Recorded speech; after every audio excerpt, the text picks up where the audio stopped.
Halo Bapak Ibu teman-teman sekalian, selamat datang kembali di channel saya. Senang sekali saya bisa menjumpai Anda sekalian dalam video kali ini. Semoga kita semua sehat selalu ya. Di video kali ini saya akan membahas mengenai Peraturan Menteri Hukum dan HAM Nomor 24 Tahun 2021 tentang perubahan atas Peraturan Menteri Hukum dan HAM Nomor 32 Tahun 2020 tentang syarat dan tata cara pemberian asimilasi PBJB bagi napi dalam pencegahan dan penanggulangan penyebaran COVID-19. Pada intinya, Permenkumham ini mengatur perpanjangan asimilasi COVID-19 atau asimilasi rumah pada yang diatur dalam Permenkumham nomor 32 tahun 2020 lalu. Apa saja perubahan-perubahan yang terkandung di dalamnya? Mari simak video ini sampai akhir.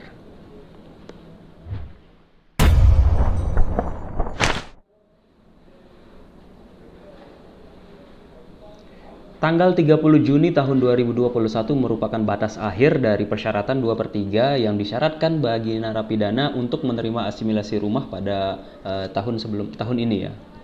Dengan berakhirnya persyaratan tersebut, maka Kementerian Hukum dan HAM hari ini mengeluarkan Permenkumham terbaru nomor 24 tahun 2021 yang mengatur hal serupa mengenai asimilasi rumah dengan beberapa perubahan. Secara umum di permen ini masih memuat hal yang sama mengenai persyaratan-persyaratan yang harus dipenuhi oleh narapidana untuk dapat menerima asimilasi rumah. Ada dua hal yang menjadi poin perubahan di sini, yakni ayat 3 pasal 11, tapi di sini tidak begitu signifikan karena hanya mengandung penyempurnaan mengenai undang-undang tentang perlindungan anak. Kemudian yang selanjutnya perubahan keduanya yakni mengenai batas akhir tanggal 2/3 bagi penerima asimilasi rumah.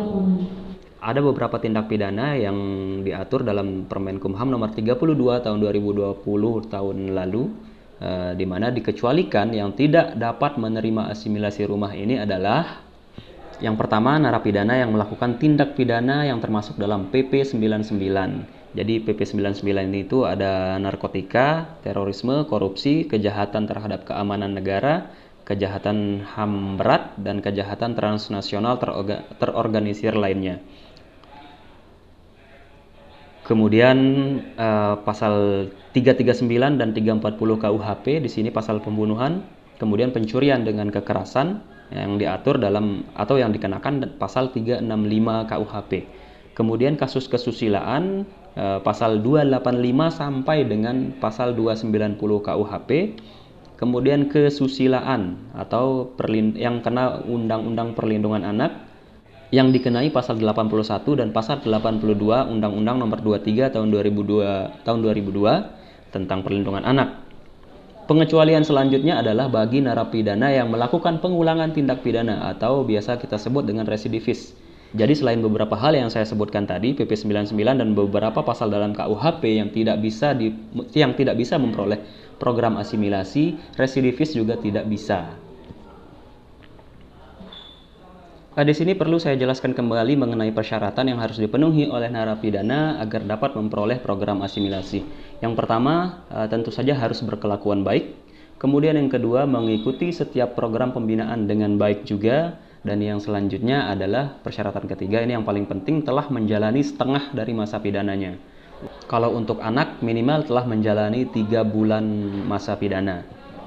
Serta yang paling penting di sini adalah tanggal 2/3-nya tidak melebihi 31 Desember tahun 2021.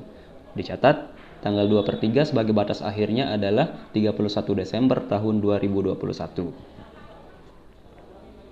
Adapun untuk proses-prosesnya masih sama, masih seperti biasa, yakni nanti petugas pemasyarakatan, petugas yang di lapas atau yang di rutan, di LPKA akan menseleksi dulu siapa-siapa yang telah melewati setengah masa pidana dan yang 2/3-nya di bawah 31 Desember. Jadi para petugas nanti ini akan menyaring siapa yang telah melewati setengah dan siapa yang 2/3-nya jatuh di bawah tanggal 31 Desember tahun 2021.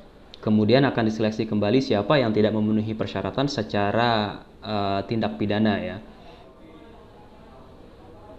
Kemudian untuk ketentuan-ketentuan yang lain masih sama dengan Permenkumham nomor 32 tahun 2020 itu.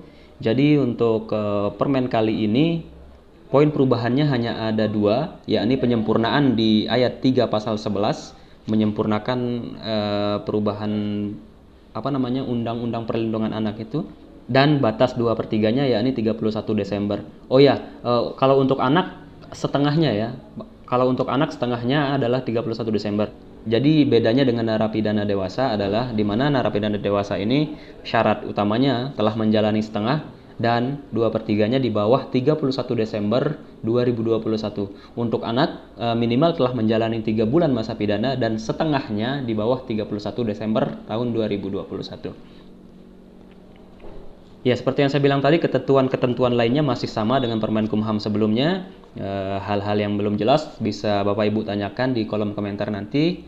Karena ini juga masih ada penyempurnaan, nanti masih bakal diatur kemudian melalui surat edaran Dirjen biasanya, dan keputusan Dirjen nanti biasa mengikuti ini 1-2 hari setelah ini untuk petunjuk teknis pelaksanaannya. Tapi saya rasa masih sama seperti